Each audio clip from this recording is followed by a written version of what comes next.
ఈరోజు దేవుణ్ణి నమ్ముకోవడం మానేసి మనుషుల మీద నువ్వు ఆధారపడుతున్న వ్యక్తిగా ఉన్నావేమో ఒక్కసారి పరిశీలన చేసుకోవలసిందిగా ప్రభు పేరట మనం చేస్తున్నాను.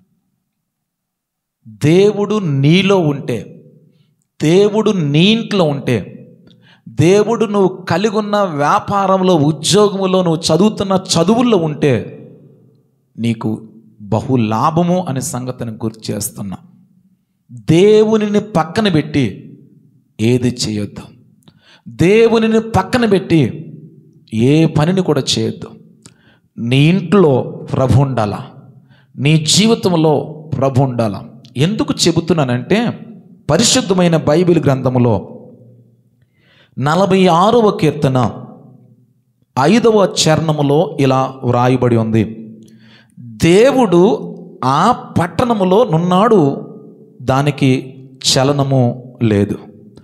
అరుణోదయమున దేవుడు దానికి సహాయము చేయుచున్నాడు. ఒక అద్భుతమైనటువంటి విషయం అండి. దేవుడు ఆ పట్టణములో ఉన్నాడు గనక దానికి చలనము లేదు. దేవుడు ఏ పట్టణములో ఉంటాడో, దేవుడు ఏ వ్యక్తిలో ఉంటాడో, దేవుడు ఏ ఇంట్లో ఉంటాడో ఆ ఇల్లు కదిలించబడదు, ఆ వ్యక్తి కదిలించబడడు, ఆ పట్టణము కదిలించబడదు. దేవుని కలిగి ఉన్న ఏ వ్యక్తి కూడా కదిలించబడడండి. ఈ విషయాన్ని మనం గుర్తు చేసుకోవాలా. ఈరోజు దేవుణ్ణి కలిగి ఉండే వారంగా ఉందాం. లోకమును కాదు, స్నేహితులు కలిగి ఉండండి, నేను తప్పనట్లేదు. లేదా బంధువుల్ని కలిగి ఉండండి, నేను తప్పనట్లేదు. బంధువులు కొరకు దేవుని పక్కన పెట్టొద్దు, స్నేహితులు కొరకు దేవుని పక్కన పెట్టొద్దు. ఎల్ల వేళలా కూడా దేవుణ్ణి కలిగి ఉండు. బైబిల్లో అద్భుతమైన మాట అండి. దేవుడు ఆ పట్టణములో ఉన్నాడు గనక దానికి ఏమి లేదంట, చలనము లేదు. ఇంకా ఎంత అద్భుతం తెలిసిన, అరుణోదయమున దేవుడు దానికి సహాయము చేయుచున్నాడు. ప్రతి ఉదయమున దేవుడు దానికి సహాయం చేయుచున్నాడు. అనేకమైన మేలులు ఆ ఇంటికి, ఆ పట్టణానికి దేవుడు వెనుక అనుగ్రహిస్తాడు. ఓ విషయాన్ని గుర్తు చేస్తా. దేవుడు నీ ఇంట్లో ఉంటే, దేవుడు నీలో ఉంటే, దేవుడు నీ సంఘములో ఉంటే, దేవుడు నువ్వు చేస్తున్న ఉద్యోగములో గనక ఉన్నట్లయితే, దేవుడు నువ్వు ఏ వ్యాపారం అయితే చేస్తున్నావో ఆ వ్యాపారంలో దేవుణ్ణి గనక నువ్వు ఉంచుకున్నట్లయితే ఎంత గొప్పగా నీకు కాపుదలో చెప్పనా. యెషయా గ్రంథము 27వ అధ్యాయము 3వ వచనంలో ఒక అద్భుతమైన మాట మనకు కనబడుతుంది. యెహోవా అను నేను దానిని కాపు చేయుచున్నాను అని అంటాడు.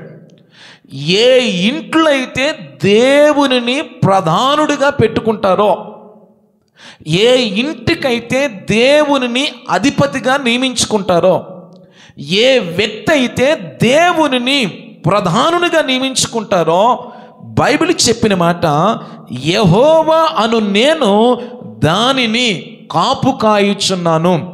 ఆ ఇంటికి, ఆ వ్యక్తికి, ఆ వ్యాపారానికి, ఆ యొక్క ఉద్యోగానికి, సమస్తానికి కూడా దేవుడే కాపుదలగా ఉంటాడు. ఇంకెంత గొప్ప ఆశీర్వాదాలు చెప్పనా. ప్రతి నిమిషమున నేను దానికి నీరు కట్టుచున్నాను అంటాడు. అస్సలు ఏ కొదువ లేకుండా కాపాడుతాడు ఆయన. ప్రతి నిమిషం నీరు కడతాడు. ఎక్కడ ఎండిపోకుండా, ఎక్కడ పాడవకుండా, ఎక్కడ పతనం అవ్వకుండా చాలా జాగ్రత్తగా దాన్ని వెనుక చూసుకుంటాడు. ఇంకో విషయం చెప్పనా, ఎవడును దాని మీదకి రాకుండా ఆయన కాపాడుతాడు. ఏ శత్రువు నీ మీదకి రాకుండా, ఏ శత్రువు నిన్ను ఏమి చేయకుండా, ఏ శత్రువు నీ కుటుంబాన్ని గలిబిలి చేయకుండా దేవుడు కాపాడుతాడు. ఎప్పుడు? ఆయన నీ ఇంట్లో ఉన్నప్పుడు, ఆయన నీ ఒంట్లో ఉన్నప్పుడు, ఆయన నీ సమస్త వ్యవహారాల్లో ఉన్నప్పుడు దేవుడు ఖచ్చితంగా నిన్ను కాపాడుతాడు. ఎంత గొప్ప దేవుడు అంటే, దివారాత్రము దాన్ని వెనుక కాపాడుచున్నాను అని అంటాడు. రాత్రి పగళ్ళు కాపుదలగా ఉంటాడు. కొనుకక నిద్రించక ఉన్న దేవుణ్ణి కలిగి ఉన్నావు. ఆ దేవుడు ఈరోజు నువ్వు గమనించాలా, నీ మనస్సు ఆయన మీద నువ్వు ఆనుకున్నట్లయితే, నీవు ఆయన మీద ఆధారపడినట్లయితే, ఆయన్నే నమ్ముకున్నట్లయితే, ఆయన మీదనే విశ్వాసం ఉంచినట్లయితే ఆయన ఖచ్చితంగా విడిచిపెట్టడు అన్నాడు కదా.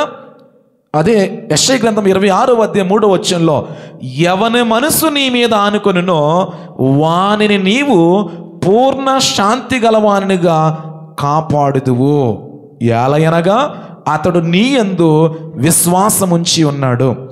దేవుని మీద ఆనుకున్నవాడు, దేవుని మీద ఆధారపడినవాడు, దేవుని మీద విశ్వాసం ఉంచినవాడు కదల్చబడ్డండి.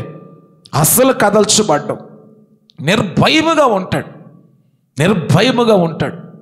సో ఈరోజు నువ్వు నిర్భయముగా ఉండాలంటే, కదల్చబడకుండా ఉండాలంటే, నిశ్చింతము కలిగిన వ్యక్తిగానే ఉండాలంటే ఆయన మీద నువ్వు ఆనుకో, ఆయన మీద నువ్వు ఆధారపడు. నీ జీవితంలో ఆయనకు ప్రాధాన్యత ఇవ్వు, నీ కుటుంబంలో ఆయనకు ప్రాధాన్యత ఇవ్వు, నీ గదిలో ఆయనకు ప్రాధాన్యత ఇవ్వు, నీ మాటల్లో ఆయనకు ప్రాధాన్యత ఇవ్వు, నీ సమస్త నడవడికలో ఆయనకు ప్రాధాన్యత ఇవ్వు. ఖచ్చితంగా దేవుడు నీతో ఉంటాడు, నిన్ను కాపాడుతాడు. కంటికి రెప్పవలే నిన్ను కాపాడుతాడు. మన పితరులైన ఇశ్రాయేలు ప్రజలు కాపాడాడు కదా, శత్రువుల యొక్క భార్య నుంచి దావీదుని కాపాడాడు కదా. ఆనాడు వారిని కాపాడిన దేవుడు ఈరోజు నిన్ను కూడా కాపాడుతాడు. నువ్వు నమ్మి ఆయన మీద ఆధారపడు, ఆయన మీద ఆనుకో, ఆయన మీదే నీ మనసుని పెట్టు. ఆయనని నీ జీవితంలో, నీ ఇంట్లో, నీ యొక్క దైనందిన యొక్క బ్రతుకుల్లో అధిపతిగా పెట్టుకో. ఖచ్చితంగా నువ్వు నెమ్మదితో ఉంటావు, శాంతి సమాధానాలు పొందుకొని ఉంటావు. అట్టి రీతిగా ఈరోజు దేవుడు నీకు సమస్తము జరిగిస్తూ, నీ సమస్త కోరికలు నెరవేరుస్తూ, నీ సమస్త అక్కర్లు తీర్చి తన కృపలో బలపరచాలని నేను కోరుతూ ఉన్నాను. దేవుడు నిన్ను దీవిస్తాడు. నమ్ము, ఖచ్చితంగా ఆయన విడిచిపెట్టాడు.